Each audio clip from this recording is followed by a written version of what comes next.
Thank you again for being here. We're going to go ahead and get started. I'm not sure how many people we've got here now, but 17 or 18 people. Again, thank you so much for joining me today.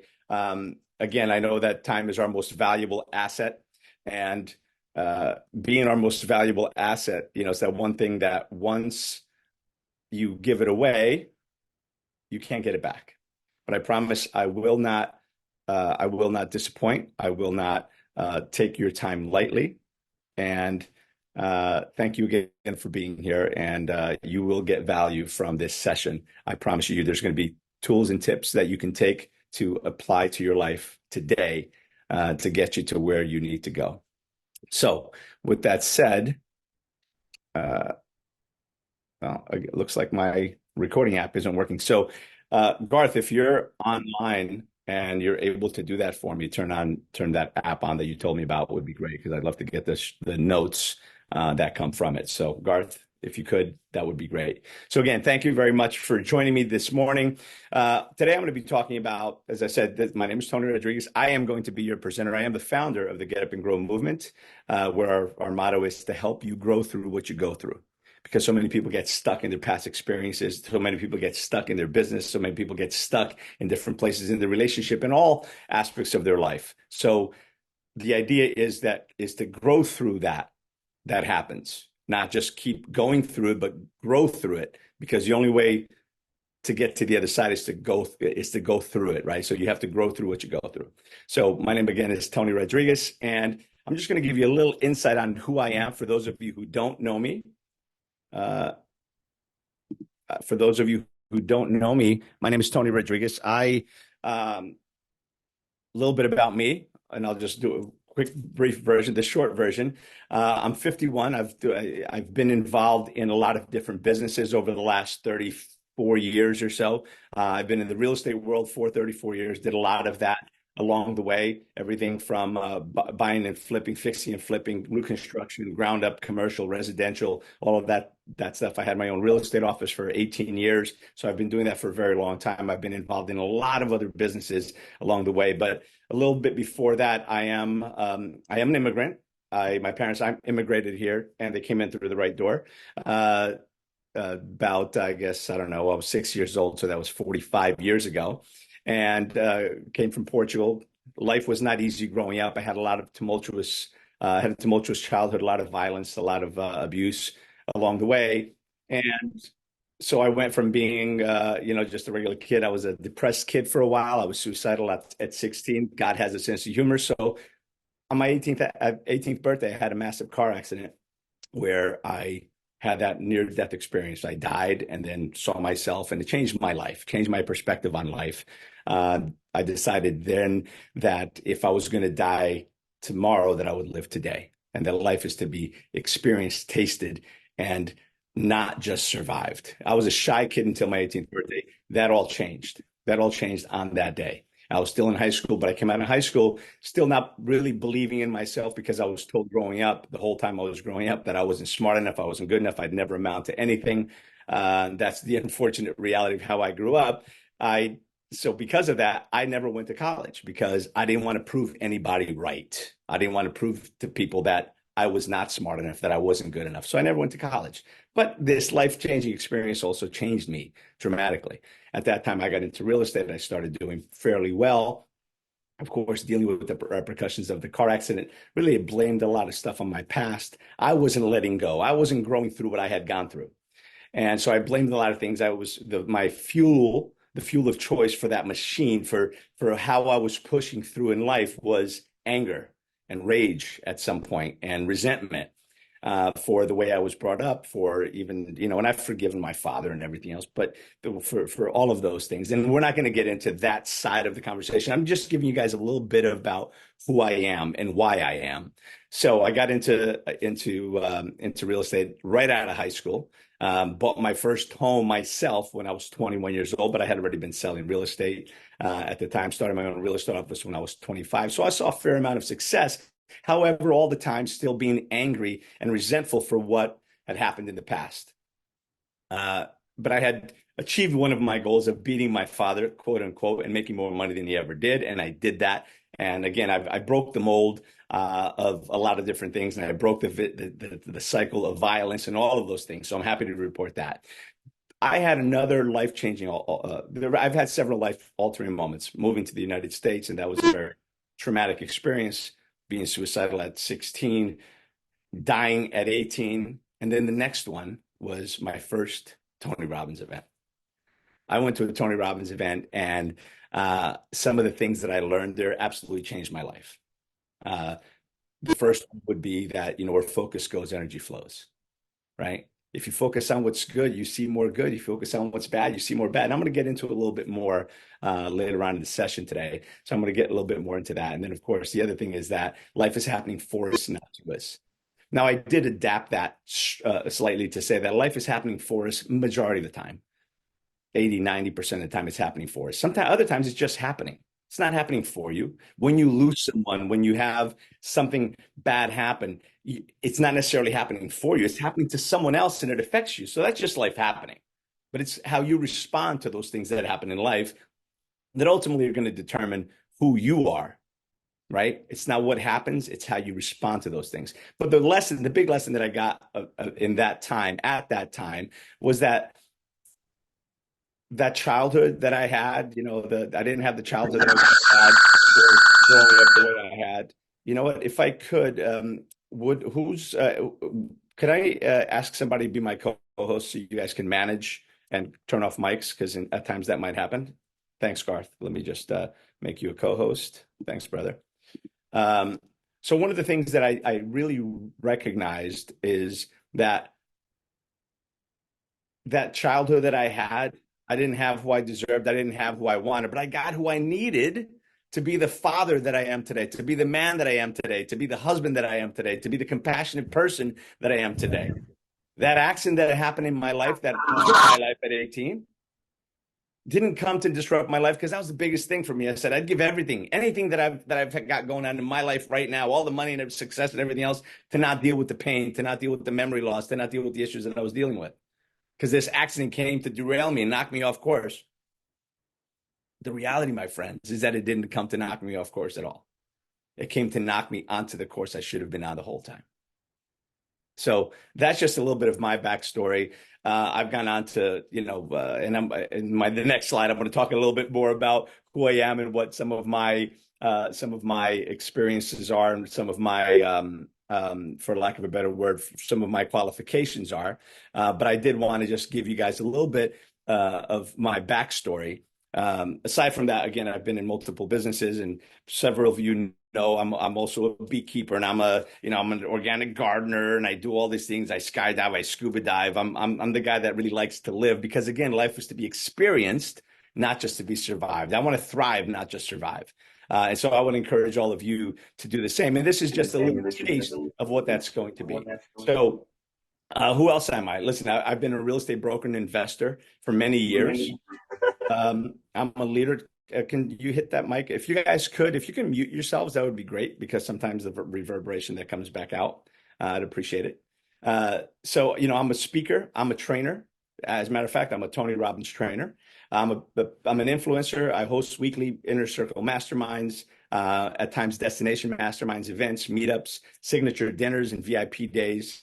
And the reality is that through my struggle, through the betrayal, through the victories, the wins and losses, I found my purpose, right? I found my purpose, and that's the greatest thing that any of us can do. And my purpose is to be a force for good and to always inspire others.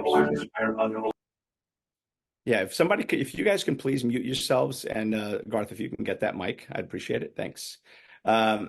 So I became a certified high performance life and business strategist and coach. Hold on, let me just get these slides going. All right, and why am I qualified? Listen, I've been in business for 32 years as a business owner, multiple businesses. Again, I'm an author, speaker, I'm a show host.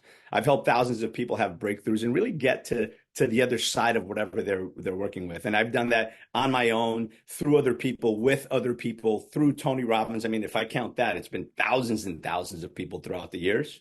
I started and ran 14 different companies in multiple industries, everything from a bar, restaurant, nightclub to an equestrian Center with 44 stalls and horse shows and all of that, construction, government contracts and all of those things. I am also the founder of the Get Up and Grow movement, which is you're experiencing a bit of it today. And I'm also the host of the Tony Talks podcast. And the reality is I've invested, it's actually countless. It's hard to quantify, but I've invested well over $750,000, maybe $1 million to learn and to be around the best people in the world, right? To the best trainers. I've got thousands of hours of training and experience. And again, I'm creating the programs to help other people kind of grow through it. Now, I have these slides up just to show you guys some of the things, some of the people, some of the experiences, some of the leaders that I've learned from, and I continue to learn from, and I continue to grow with, and that I continue to, again, to experience life and make a difference, right? So people have asked me, how did I get started in business and then into coaching? I've already told you a little bit about how I got started in business, but how I really got started into coaching, consulting, and I am a life and business strategist. And I say that because I got the personal and the personal development side of it through Tony Robbins being my primary mentor. So I'm going to say things today because what I've learned has become part of who I am, right? I don't just I don't just talk about it, I don't just speak about it, I live it, right? So you're going to hear, you may hear some Wayne Dyer, you may hear some Jim Rohn, you may hear some Brenda Burchard, you may hear some Gary Vee and some other people that I've learned from. But again, as I said, I've had several life-altering events that really changed my life, right? So I got into the coaching to help myself into the personal development space so I can help myself and grow myself. I got into the business consulting so I can help my own business and learn that. So I'm a business consultant through Anton J as well.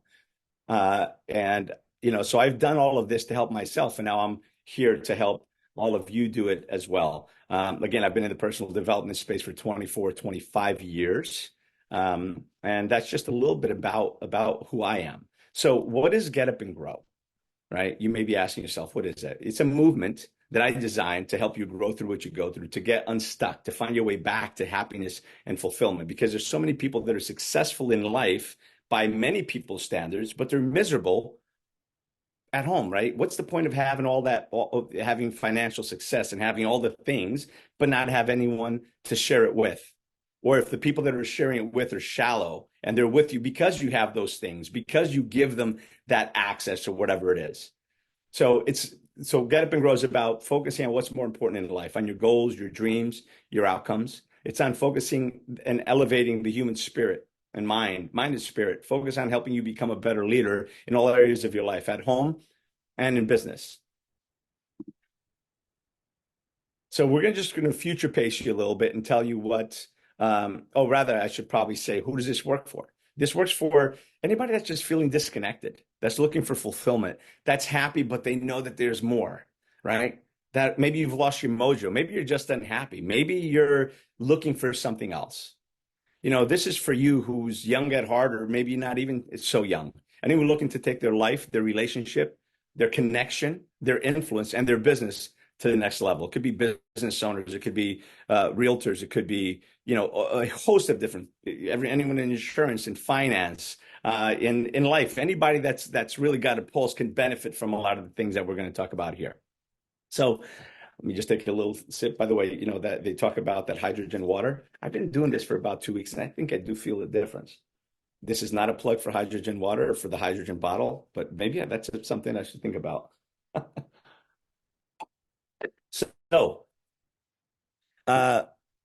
Just a future pace so you guys know what we're going to be talking about today. We're going to be covering mindset, because mindset's always part of it.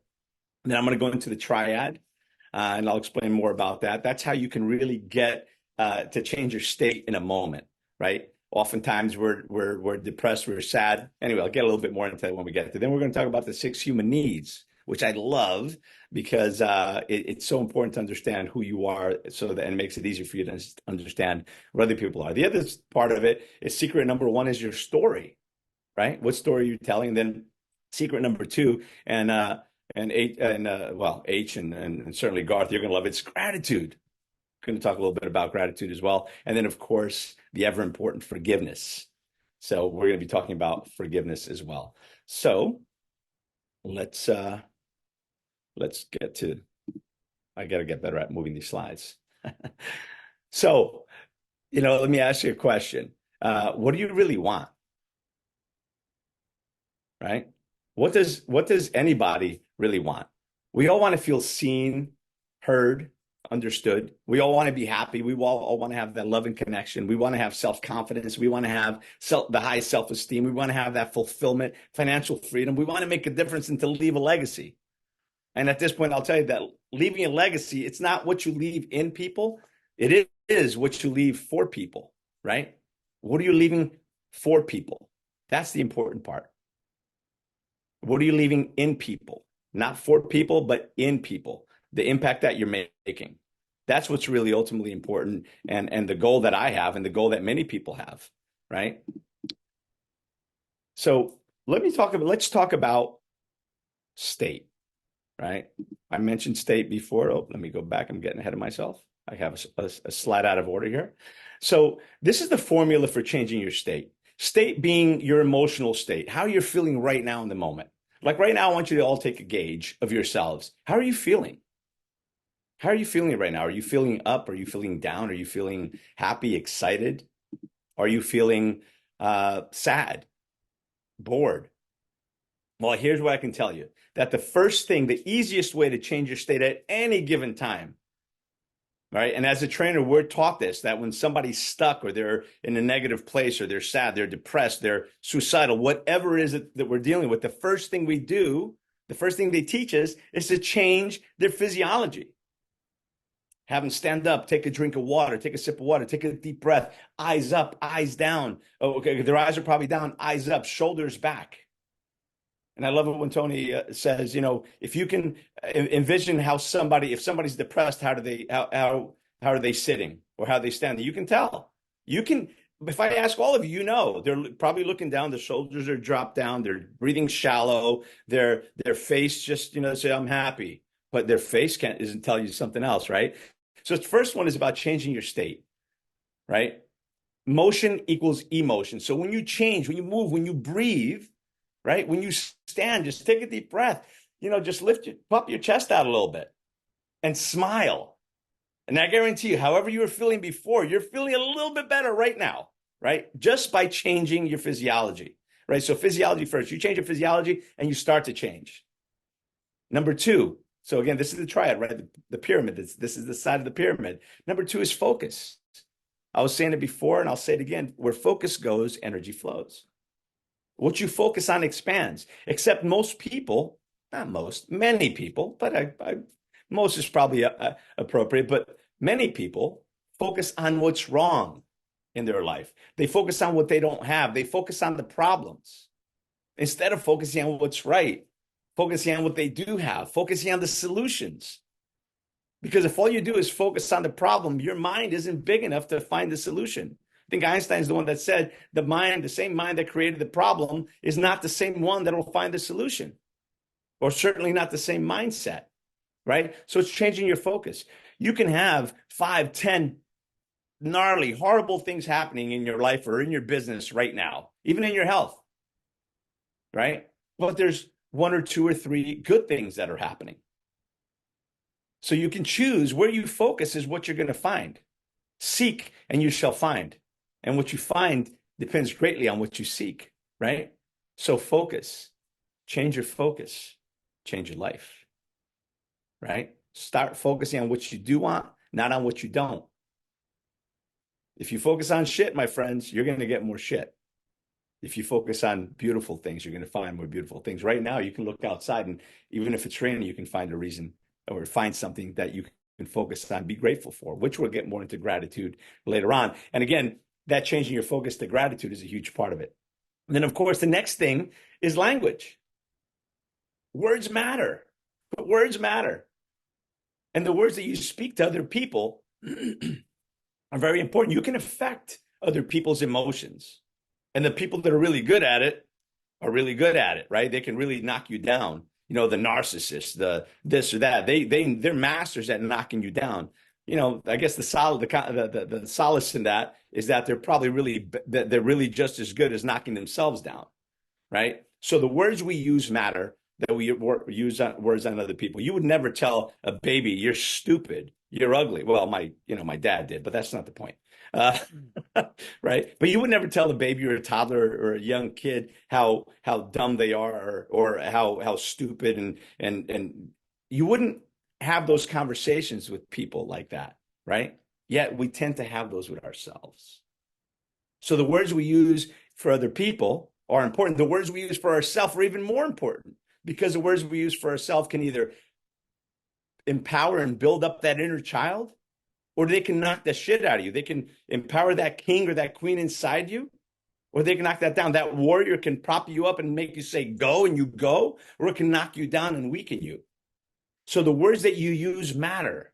So when you change the words that you're using, again, there's a segment on that as well. I went a little too far on this one at the moment, but the words you use matter. So we're going to be talking about that. Again, we're going to be talking a lot more about the triad and these things in the masterclass series that I'm going to be talking to you guys about. So next thing we're going to what people want, right? Everybody wants those things. And the next thing that I want to talk to you about, that we're going to talk about before getting into the 3 secrets, even though I've already told you what they were, but I'm really going to dive into them a little bit more here. It's the 6 human needs. And this is based on the Maslow's hierarchy of needs. Some people say, well, that's the same thing. Well, it is, and it's not, but really ultimately it is. I call it practical. I call it practical human psychology, daily psychology. So the first human need is certainty, right? As a matter of fact, I'm going to go to this other side. Certainty, which can also mean security, right? The assurance that you can avoid pain and gain pleasure. That's safety, security. That there's people that when they're overly certain, they do the same things every day. They have meatloaf every Wednesday. It's Taco Tuesdays, and they're in this routine, and that's the certainty that they need for their own life. The next one is, because God has a sense of humor, and it's a paradox, is uncertainty. The need for variety and not having the same meal every single day, having the same conversation with the same people every day. The need for the unknown, the change, for new stimuli, for adventure, for going on vacations to a different place to explore. The next one, of course, is significance. And this is the feeling of being unique, to have that value, to feel important, to feel needed, special, and to have that independence. The next one, of course, is love and connection. It's that strong feeling of closeness or union with someone else, someone that you love, that you're sharing your life with. And people get that connection in many different ways. They get it from their dog. They get it from a friend. You can get it from many different places. They get it from their children. And the top 4 needs that we're talking about here, that's the needs of the mind and of our personality. The next 2 needs are growth and contribution. Of course, growth is, expanding, to learning, the capability of understanding, to learn, continue to grow, whether you're going to the gym and working out your muscles, whether you're growing your mind by continuing to learn, by growing your relationship, by nurturing it, or whether it's by growing your business so that you can make an even bigger impact in life. But continuing to grow, growth is progress. Growth is happiness. No growth is death. If you're not growing, you're dying. If your business isn't growing, it's dying. That's the reality. If your relationship, if you're not cultivating and nurturing a relationship and it's not growing, then I hate to tell you, it's stagnating. At some point, it'll start to die. So growth is an important part of it. But that's the need of spirit as well as contribution. And contribution is that sense of service and focus of helping, giving, and supporting other people, right? Doing something more for others, leaving that legacy, creating something bigger than you. Now, that growth and contribution oftentimes comes to tend a little bit later in life. But those top 4 needs is something that we all have to deal with. And again, I'm going to really dive in a lot deeper into this subject in the masterclass. We're going to have a day that's going to cover just about, not just this, but this is going to be a big part of it. But I'll just say this: the hierarchy in which you place those top 4 human needs, or those 6 human needs, is going to give you a much different experience in life. And again, we're going to talk more about that afterwards. I just want to give you an intro for those of you who are not there, I just want to give you an intro to that. And again, this is just another slide talking about what certainty looks like. It's structure, ritual, time. It's planning, that person that has their schedule locked down and to live by their schedule, right? Uncertainty is that adventure, that panics, that chaos, that spontaneity, the person that doesn't even keep a schedule. They're like, oh yeah, I think I have something at 2 o'clock. And if I didn't have my assistant, that's how half the time how I tend to be at times, because I am uncertainty and adventure driven as well. Of course, you know, the growth is the healing, the vision, the purpose, and again, connections, the human intimacy, the pleasure, love, all those things, feeling and significant, feeling special and recognized. And the danger about that significance, if that plays too big a role in your life, you're in a bit of a danger zone, right? Because if it's all about you and not about everyone else, that's a problem. But it's also important to remember that you have to put yourself first at times, because when you don't you always put yourself second. You always put everybody else first. You teach and train everybody to put you second. So just remember that as well. And of course, contribution, once again, is serving, giving, and paying it forward. So secret number one, I'll say this. And you know, it's your story. Okay, yeah, my room is hacked. Is that what I just got from somebody? I know that people are coming in. Yes, it is. If you could make me make Victoria co-host, that would be great as well too.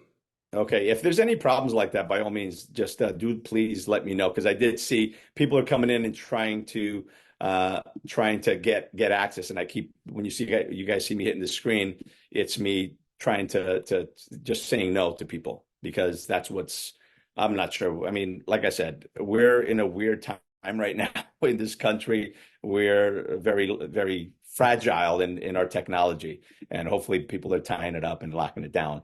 But we are in an interesting position. All right, so moving on.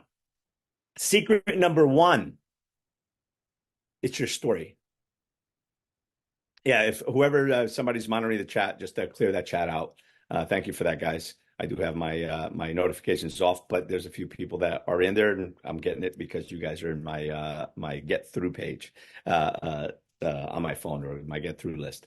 All right, secret number one is your story, right? And I love this because it is such a huge part of it. Because when you change your story, you change your life. You know, I started talking about this a little while ago when I was talking about words and the power that they wield, and they do wield power to help or to hurt you, to hurt someone else, but they can also heal, right? They can also heal someone. So be careful the words that you're using on other people. More importantly, be careful the words that you're using on yourself on a regular basis. But this goes even beyond that. What is the story that you keep telling yourself? Because if you're ready for a change and you want to live a different life, you must change your story from victim to victor, from struggle to success. You've got to change it from scarcity and abundance, to scarcity and abundance, from hate to love, from fear to faith. You must change your story. I had to change my story. My story, I was a battered kid growing up in the inner city that wasn't smart enough. I wasn't good enough. I was unattractive, and I was never going to amount to anything except someone's doormat. That was my story for a long time. Right alongside with money's evil. Rich people are evil, right? Another story I had to overcome. Those were the stories that I grew up with, right? And that's a story that many people grow up. You don't have to be an immigrant to be dealing with some of the crap that we deal with. I happen to deal with that because that was just the story that I was living, because that was my parents' story. But that doesn't have to be my story, right? So I choose to make my story mine. I choose to write my story. And you've got to choose to write your story, because you, my friends, are the creator of your own destiny. You are the creator of your destiny. So it starts here. Step one, I am. It's one of the most important questions that you'll ever hear. One of the most important questions you'll ever hear. So, and this is why, you know, the two most important words in any language simply are I am. Eu sou. Yo soy. Je suis. Because whatever follows I am follows you. If you say I'm an idiot, congratulations. If you say I'm not good enough, congratulations. If you say I'm not worth it, congratulations. If you say I'm unlovable, congratulations, because you are. But you can change that by simply changing the words that you put in front of I am. I am courageous. I am strong. I am confident. I am love. I am peace. I am hope. I am connection. Sorry, I'm trying to clear out. I keep getting these messages. Sorry about that. So the question is, who are you calling yourself? How are you labeling yourself? Is it by somebody else's label? Are you living someone else's life because of the moniker they put on you? Because of where you came from? Because of what you believe in?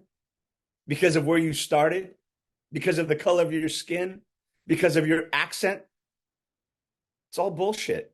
You are the creator of your story. So let me ask you, who are you? Who are you really? Because you can answer that question. I encourage you all to answer your question and write in the chat, who are you? Tell me who you are. Not just your name, not just what you do, but who are you? And if you choose to say, okay, so many people say, I'm a realtor, I'm a banker, I'm an investor, I'm a doctor, I'm an attorney. Okay, that's who you are, but who are you really deep down? You usually hear, well, I'm a dad, I'm a husband, I'm a son, I'm a friend, I'm a beekeeper. And then the other question is that really who you are? Just go deeper, because it's important for you to know who you are. And you can build that up, by the way, by everything from doing mirror exercises to incantations and affirmations and creating that morning routine that's going to help you change your story, because you've got to do the work. And remember that no change equals no change. And if you want change, you must change. And it starts with the words that you're speaking to yourself in the mirror, because we're all our own best friends, our own worst enemy, right? So what are the words that you're speaking? And I love this. I heard this one so many years ago, and it was beautiful. If the words that appeared, the words you spoke appeared on your skin, would you still be beautiful? Whether those be the words that you speak to yourself and about yourself, or the words you speak to other people. Because like I said, the words you speak become the house you live in. And the most important conversation you'll have any day of your life is a conversation you have with yourself. And you may say it's a conversation you have with God, your creator, whoever you believe in, and it's true. And that's still a conversation you're also having with yourself. And it leads to the conversation you're having with yourself. So I'm going to encourage you to speak kindly to yourself. Speak to yourself as you would speak to a child. Speak to yourself like you would speak to a dog. This is a great, and Scott, Rock Thomas. He told me one time, I was having this conversation. I was having this talk actually from a group of people at one of his events, and that I was also speaking at. And he said, Tony, I got one better. Somebody said to me, speak to yourself like you speak to your dog, because most people speak to their dogs better than they speak to themselves, right? So speak light and love into yourself. Be kind to yourself. I'll just give, this wasn't part of it, but I'm going to give this real quick. The mirror exercise. Many of you may know who it is. Many of you may know what it is, rather. Many of you have done it. Many of you may not know what it is at all. And it's this: when you're looking in the mirror, we're our own best friend or our own worst enemy, right? So when you look in the mirror, you can either, like I said, be kind to yourself and say, damn, another wrinkle, another gray hair. Damn, you're looking kind of flabby. Damn, you're putting on weight, or this or that. You're getting old. We're mean to ourselves in the mirror. When was the last time you looked in the mirror and said, damn, you sexy mother? When was the last time you said that? I mean, I know Brad Korn says that all the time because that's just how he rolls. But when's the last time you said that to yourself? When was the last time you were that kind to yourself? So I'm going to give you this gift. If you've not done it, now's your opportunity. Just take it in. You can do it later. Heck, you do it right now. If you're at home, look in the mirror. If you're not driving, look in the mirror of your car. If you're not by a mirror, turn on your phone, whether your phone or whatever you're listening on to now. Turn on your camera, flip it over, and look at yourself in that. Look at your image. Look at yourself like you've never looked at yourself before, with curiosity. Look at your eyes. How beautiful are your eyes? Doesn't matter the color. There's beauty in all of it. Look at your iris, which is very different than anyone else in the world, more unique than your own fingerprint. Look at the depth in your iris. Look at your hair. Look at your body, this thing that holds your soul, this house that you live in. And as you're looking at yourself, I want you to look at your left eye, specifically your left eye. And I want you to say your name and say, I believe in you. I forgive you. I accept you. I honor you. I'm proud of you. I love you. Or whatever else you long to hear from someone else. And I promise you do that a couple of times a day. You do that in the morning, you do that at night. It's going to change your life. It's these little tiny little tips that will change your life. I promise you. Hell, you're going into a meeting, you're nervous about it. You just turn that mirror down and say, you are a badass. I believe in you. I'm proud of you. And this is yours. Go get it. And inspire yourself, motivate yourself, push yourself to the next level. All right, I'm a little bit behind schedule here because, yes, and Jeff, and I think Jeff is still in the room. He'll be telling me that I'm saying too much, and I am, but that's okay. I'm going to try to speed up a little bit here. All right, so what do you do? Step 2, right? So step 1 was the I am. Who are you? Figuring out who you are. Step 2 is that new chapter. Stop retelling your same old story. Stop telling your same old story. Change the story. It's time to write a new chapter. Hell, even if you're reading a book, you don't know what's coming next until you turn the page and get to the next chapter. So in the book of your life, it's time to turn the chapter and write a new chapter, or close the book altogether and start a new one. Start a new one. Remember, you are the author, right? Here's a little graphic, right? Turn the page and start a new chapter. You are the author of your life. And I love this quote. Life is like a book. Some chapters are sad. Some are happy. Some are exciting. But if you never turn the page, you never know what the next chapter has in store for you.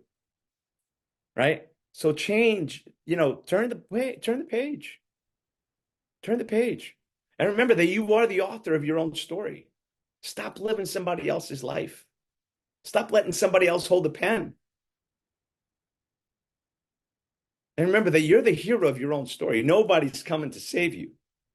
Any good movie, any good story starts with a problem, starts with a villain, and then maybe somebody comes along and inspires that person to take action and move into whatever it is. But that person can't possibly save them. They need to be they need to save themselves. And you, my friend, have to be an active participant in your own salvation, so to speak.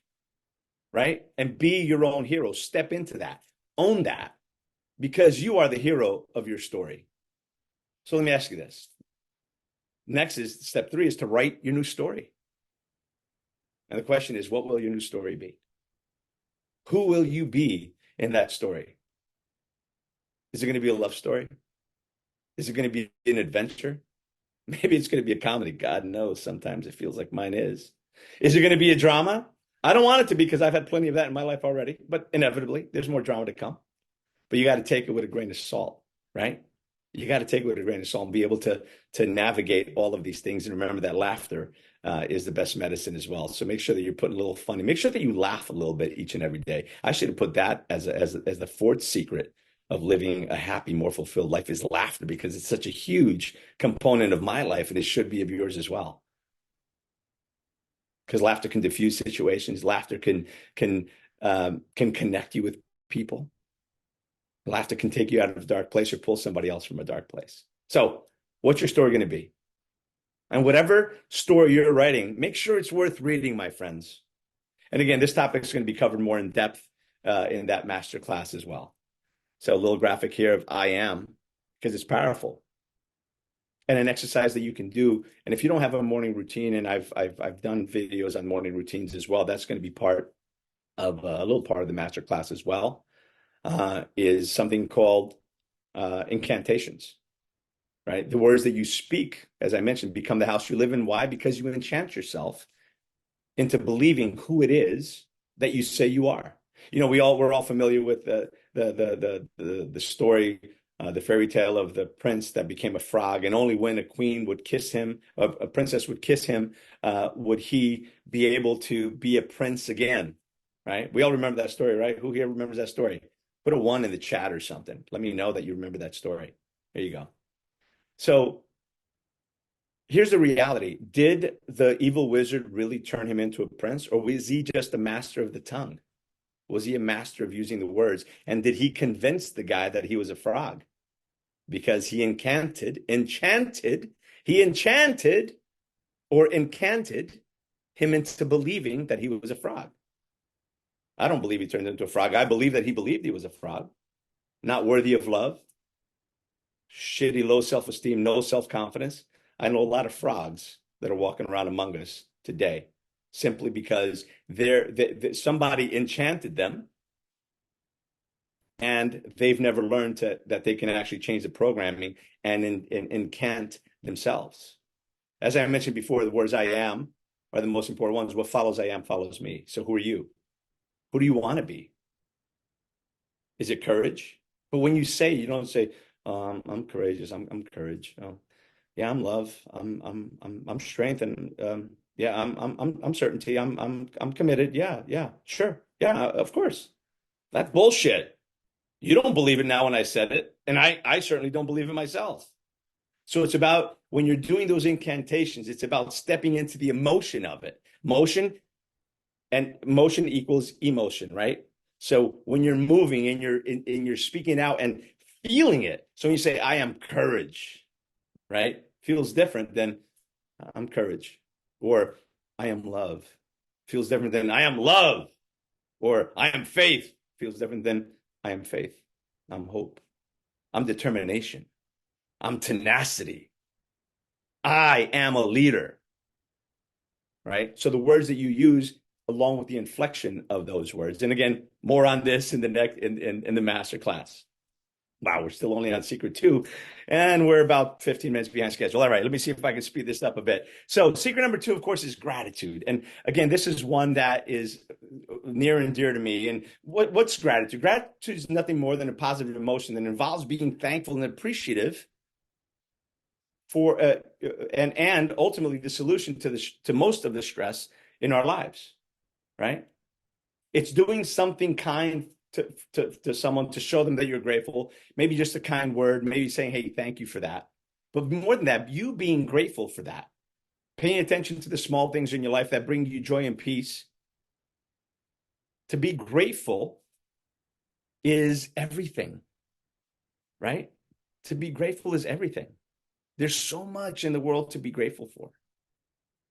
This is actually a cool photo somebody took of me in Florida a couple of years ago, as I was sitting there at the sunset, or sunrise, actually. This was a sunrise. But being grateful for everything and understanding and remembering that there's so much to be grateful for. So much. It's important to know that fear and gratitude can't coexist in the same place. In our brain, they just can't coexist, right? And understanding that stress is just another word for fear. It's stress is that success, a successful person's word for fear, right? Fear that you'll lose something, or that you'll fail, that you won't achieve your goals, that you'll lose love and connection because you didn't succeed, because those things didn't go the way that they want to do, that you wanted them to. The reality is, my friends, that fear and faith both demand you believe in something that you can't see. So choose faith over fear. Believe in your creator, believe in whoever you believe in, and just as importantly, believe in yourself. You know, I love that. I love the term that we're all just a masterpiece and a work in progress at the same time, right? Because we are. And I've got a whole story on that, and I'm not going to get into here. I'll share it, and I'll, of course, share it in the masterclass. But the reality is this: we're all a masterpiece. Why? Because we're all a piece of the master. So we need to honor who we are, be grateful for ourselves. So what are you grateful for? Right? What are you grateful for? What could you be grateful for? Right? So this is just a moment of gratitude that I'm have up on the screen here. And this is just another one. This is, me expressing gratitude with a few friends of mine. And for those who know me and probably recognize a couple of those, may recognize, I think that's me on the left, and may recognize a couple of the other silhouettes in the picture, oddly enough. So these are just a couple of moments that I have to be grateful for. There's on the top left is my son's jumping up. That's my niece, and they're jumping up on the beach, and it was great. Grateful for the moment that I had to take to Europe, and that's me and my family in front of the Coliseum, and in Brazil when they were younger, and a beautiful, beautiful freaking sunrise. Maybe it's your dogs, right? That's me with my kids so many years ago, 13 years ago. They're all grown up now. We actually just reproduced that picture with the dog, and now that dog passed away, unfortunately. But yeah, so it's it's about thinking about what to be grateful for, which brings me to the next thing. Step one is to activate your RAS. What's your RAS? It's your reticular activating system. And what's a reticular activating system? It's as simple as this. The easiest way to explain this is, have you ever thought about buying a car or a motorcycle or a particular dress or get a particular haircut or whatever it is? And when you made that decision that, hey, I'm gonna look for that, all of a sudden you start seeing it everywhere. Does that mean that those things weren't there? No, they were, but your RAS system has now been activated. And why is that important? Why is it important to activate your RAS? Because what you focus on, what you look for, is what you get. Right? Seek and you shall find. So the RAS is when you start saying, hey, I'm going to look for things to be grateful for. Your mind, your reticular activating system goes on, and you start looking for other things to be grateful for. I love this. Your thoughts determine your experience. And this is the law of attraction. I'm not going to get into a whole lot of law of attraction, but this is step 2, the law of attraction. And the law of attraction suggests that people attract what they focus on. All right, it's designed basically with 3 laws: what you're attracting in your life, into your life, what you're creating in your life, and what you're allowing in your life. And this is a great one too, and I love this line. And it's this: in life, you do not get. This is a quotable. This is one that you can write down. It's not my quote, and it's this: in life, you do not get what you deserve. You get what you tolerate. In other words, you get what you allow. Right. So, what are you allowing in your life? Are you allowing mediocrity of yourself and of others? Are you allowing somebody to treat you improperly? Maybe a client. I'm this close to having a serious conversation with a client and letting them go. Right? So again, the law of attraction is what you're focusing on, right? So the question for you is, and the reality is that it's easy to be grateful for what you had yesterday, the meal you had yesterday, the experience you had yesterday and 5 years ago and whatever else. It's even easy to be grateful for what you have today, for the health that you have today, for the meal that maybe you had for breakfast or for lunch or whatever you're doing. It's easy to be grateful for the things that we have now. But many people don't think about being grateful for what's coming tomorrow. So I put this hashtag here. It's something I've been hashtagging, being grateful forward. It's almost like paying it forward, being grateful forward, being grateful today for what's coming into your life tomorrow. Oftentimes, people will sit and they'll pray to, God or whoever they believe in, the universe, or, they're just asking for things and asking for things. Stop asking for things.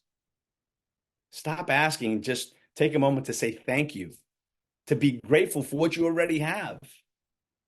Right? Because if you're not grateful for what you already have, what makes you think you're going to get more? Maybe you even deserve more. Maybe in your mind, in your subconscious, you're saying you're not going to get more because you're not grateful for what you have now. Maybe. I don't know. But I'll tell you this. Instead of asking for more, how about being grateful for what you have? And here's where the law of attraction really works, and the secret, then they don't really talk about, is being grateful forward for what it is that's already coming into your life, for what you want to create into your life, and saying, thank you, God, for, the great health I'm going to experience, or that I'm going to be walking without pain tomorrow, that I'm going to be walking great tomorrow. Thank you for the successful meeting that I'm going to have tomorrow. Thank you for the closed deal. Thank you for this business that I'm going to create. Thank you for the impact that I'm going to be able to make in life. So being grateful forward is a huge part. So that's step 2, the law of attraction. Because as our mind works, as you see in this little diagram here, our mind works. What we think, what we feel, our emotions are attracting things into our life. The reality is, if there's something bad in your life right now, chances are you attracted it. And nobody wants to say that, but that's the unfortunate reality. You attract things into your life, good and bad. And sometimes that just happens because you happen to be in the wrong circles with the wrong people, doing the wrong things, and things, just tend to come into your life in that way. So I love this quote by Oprah Winfrey. Again, I'm not a huge fan of her overall, especially with some things that are happening, but nonetheless, I love this quote. It's something that I've been sharing for a long time, is to be thankful for what you have, and you'll end up having more. But if you concentrate on what you don't have, you'll never, ever have enough. It's not the things, right? It's not happy people that are thankful. It's the thankful people that are happy. Don't just love what you want to get. Love what you have. Appreciate the things that are already in your life, right? Appreciate the things that are in your life. So step 3 is to change. Change. But why am I going to change? Oh, we're talking about gratitude. Well, it's this. When you change your expectations to appreciation, everything starts to change.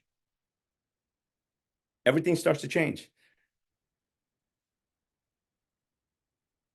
Because when you expect people to do things a certain way and behave and respond in a certain way, you're setting yourself up for disappointment, because not everybody's got your heart.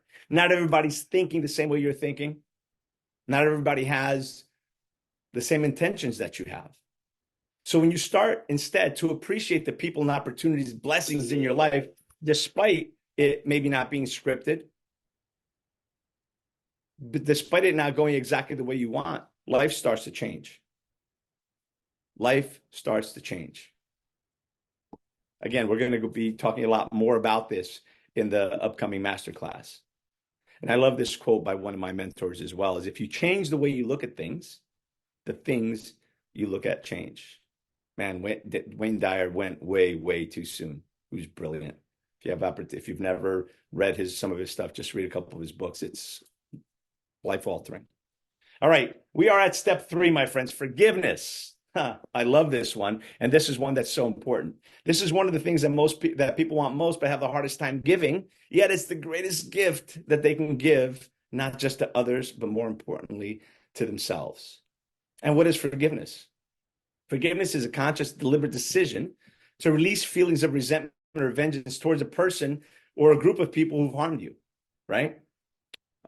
Regardless of whether they actually deserve your forgiveness or not. Because remember that forgiveness frees you. It's not about freeing them. It's about freeing you and unshackling you from whatever that was. And it's important to remember that anger is a punishment. I think there's a Buddha quote. It says, anger is a punishment that we give ourselves because of the behaviors and actions of others. Ultimately, you're the prisoner. So by forgiving, you actually set yourself free. And again, we're going to be going into this topic in particular very deep. And I'll just tell you a little story here, because this in the graphic isn't that great, but it's someone in chains releasing a butterfly. And it says, as we forgive those who trespass against us. And I've formulated a lot of talks around conversations I had with my mom. And I'm just going to touch on that for a moment, because it's so important. My mom's a very religious woman, right? And I'm much more spiritual just because of, life. I've got my religious beliefs, of course, but I'm much more spiritual. And my mom is a big prayer. She's probably praying right now, guaranteed, right? And, I was raised Catholic. So, of course, the Lord's Prayer, right, involves this. And it doesn't matter what you believe in, what religion you are. This is not religion. I'm not talking about religion per se, but just the message here is gold. Because as part of the Lord's Prayer, there's a part that says, Lord, forgive us our trespasses as we forgive those who trespass against us. In other words, forgive us our sins like we forgive the sins of like we forgive the people who have sinned against us.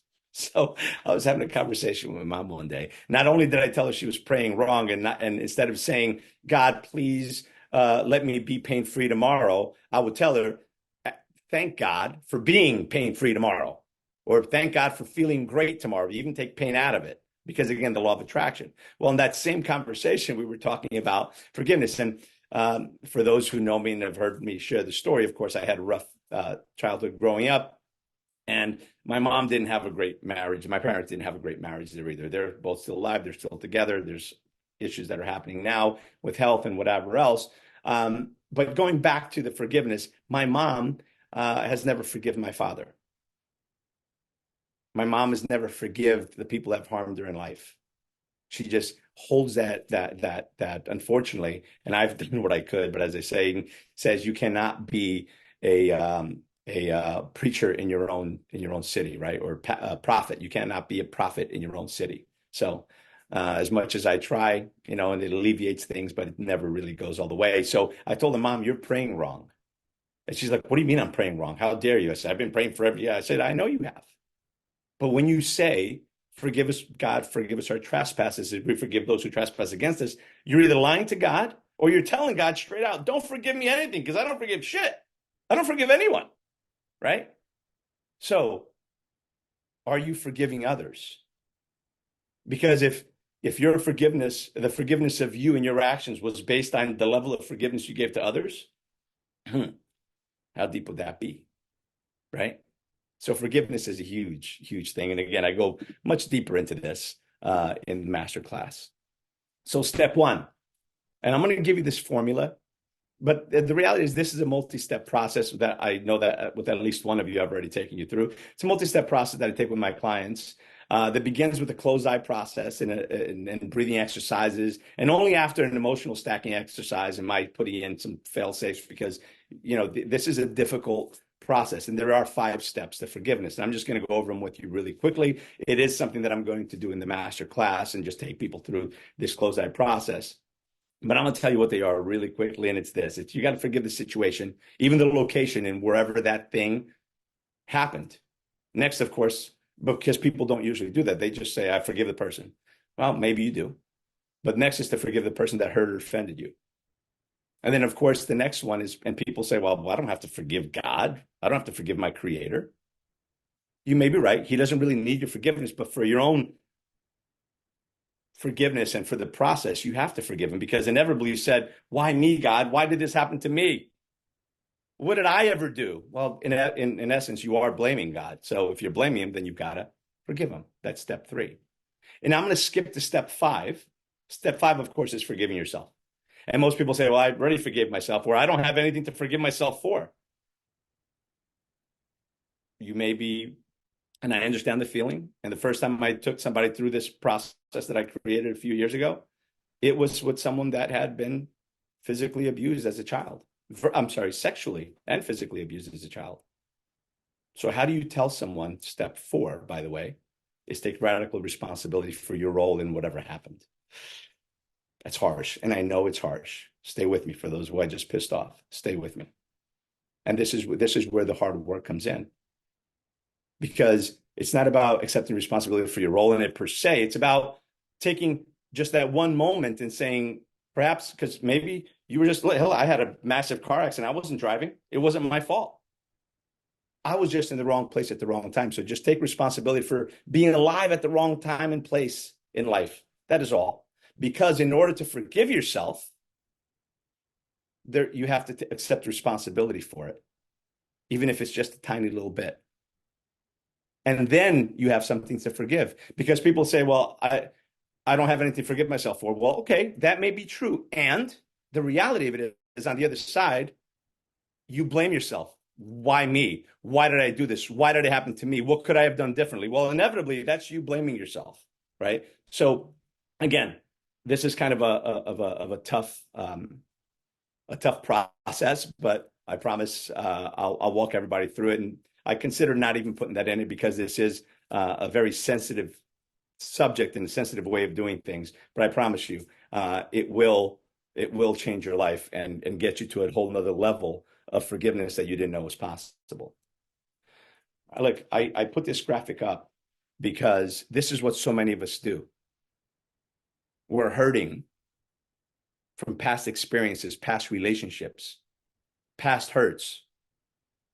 And instead of letting go, we're hanging on. We need to stop hanging on to those mistakes because we took so long making them, or because they're so much part of who we are and our identity.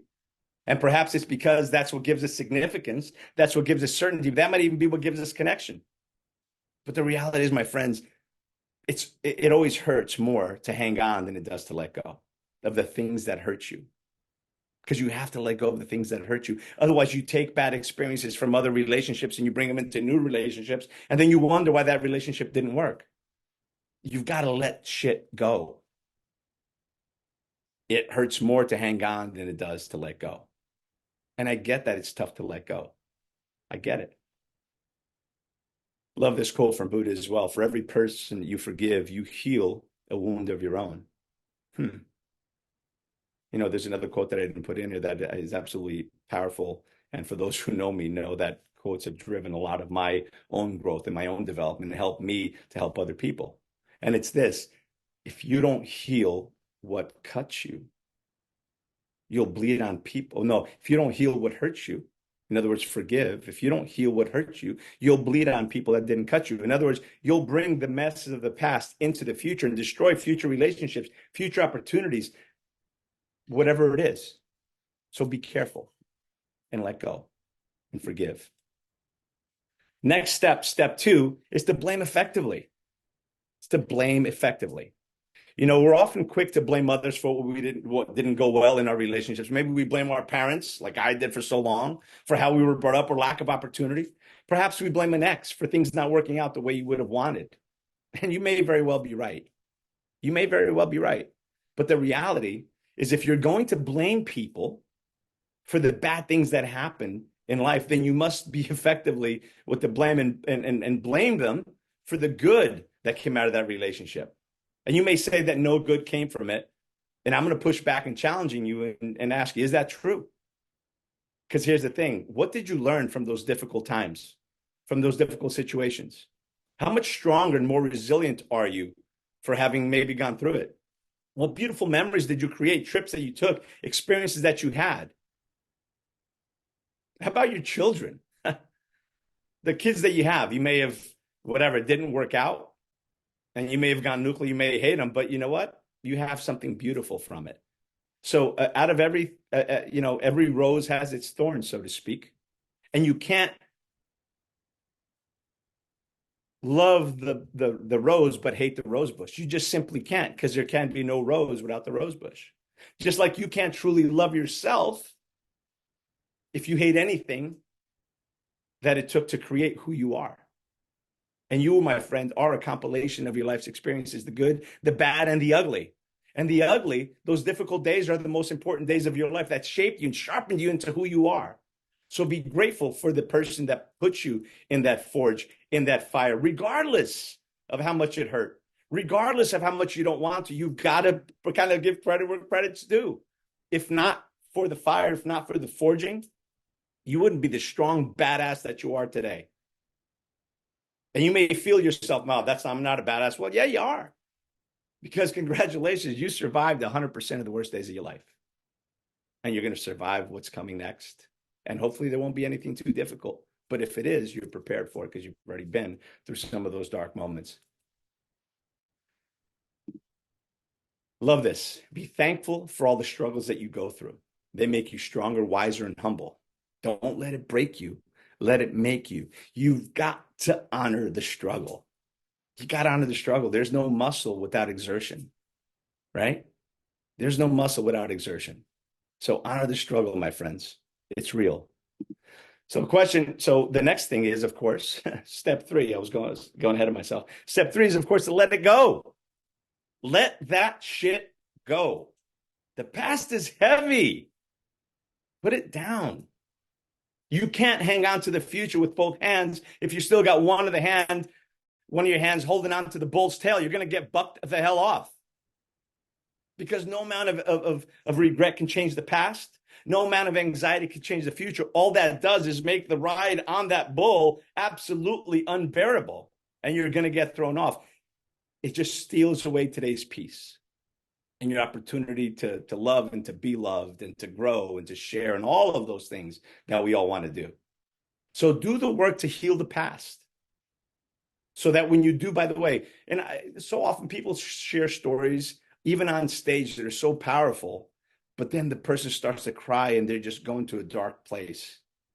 And I encourage you, if you're going to share your story, that story moves people.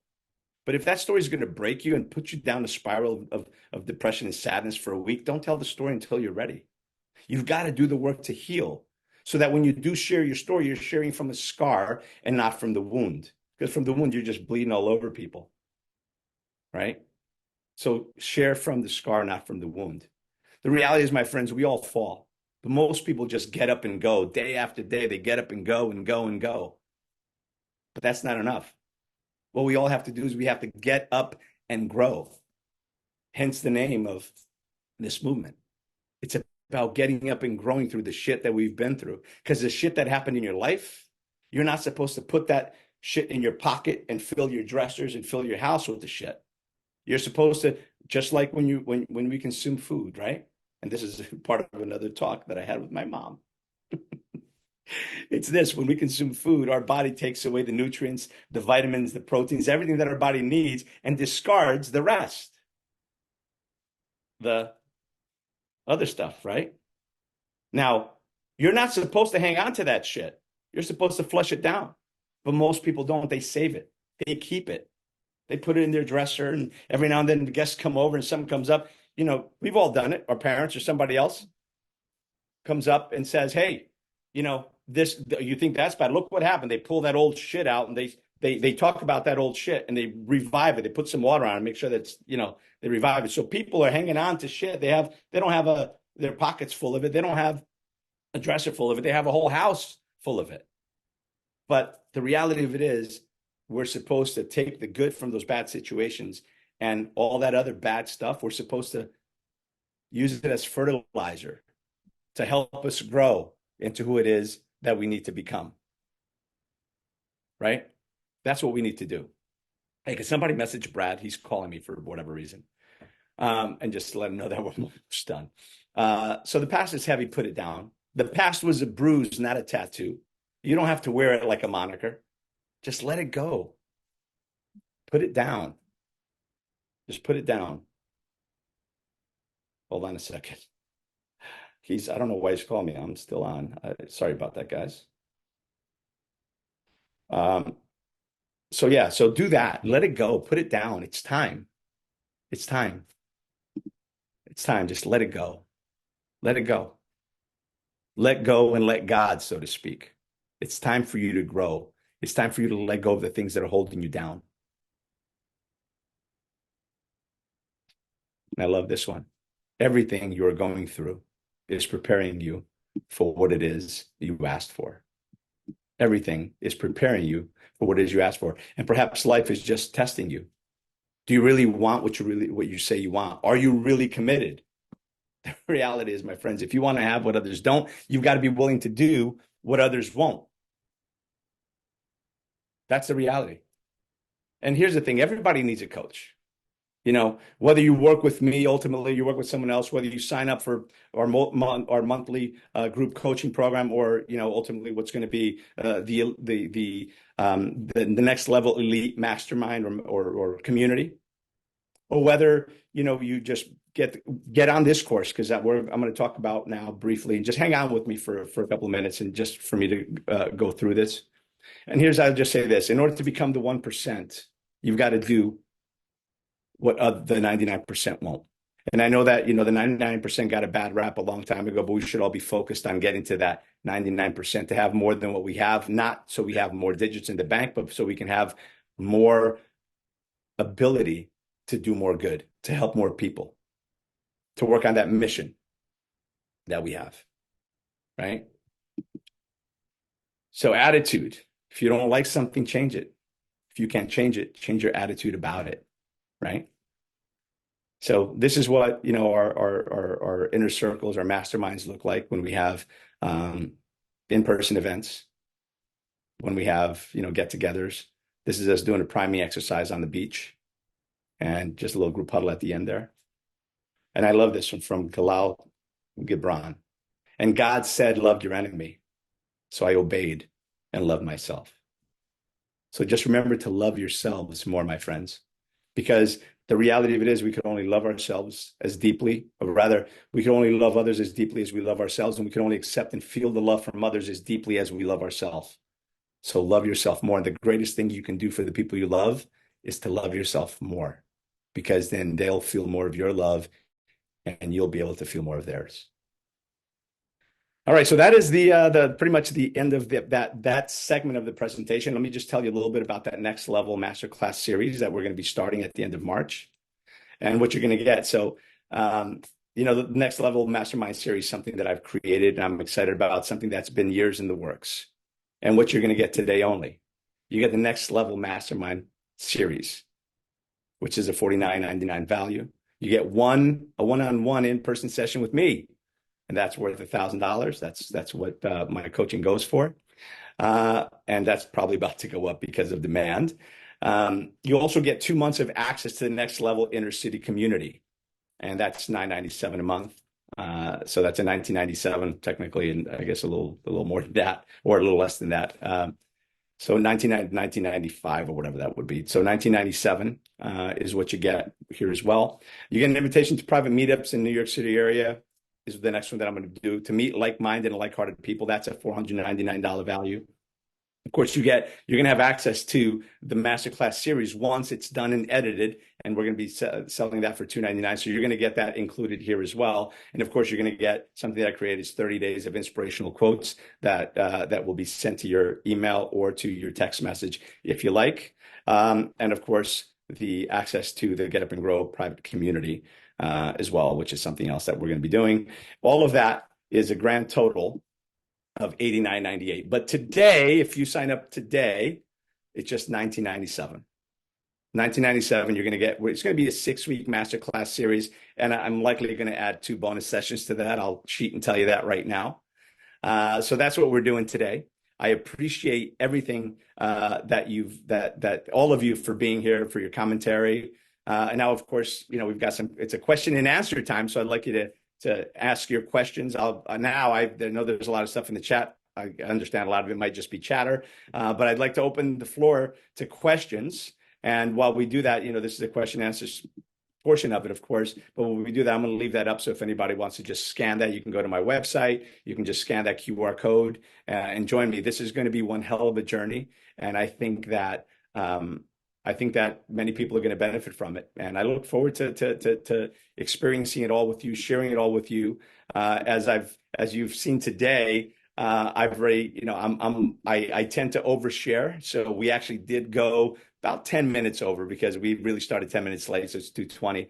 I went for an hour and 10 minutes. I really wanted to go a little bit shorter. But again, thank you everyone for sticking around and for participating. So that's it. I hope that this brought value.